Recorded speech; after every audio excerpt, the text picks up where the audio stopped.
काटती मेरे हट हट हट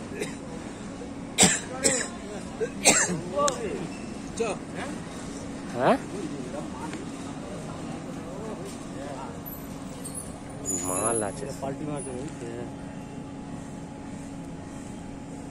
বাড়িতে গিয়ে দেখাও মালটা দেখ বড় বড় মাল আছে ছাল এগুলো ল্যান্ডিকার সাইজ দেখি ভেটকি মাছ ফেল সেটাই তো দেখছি কত বড় বড় যা ইয়ে খেতে লাগবে না পুরো ভেটকি ফেল সব শখের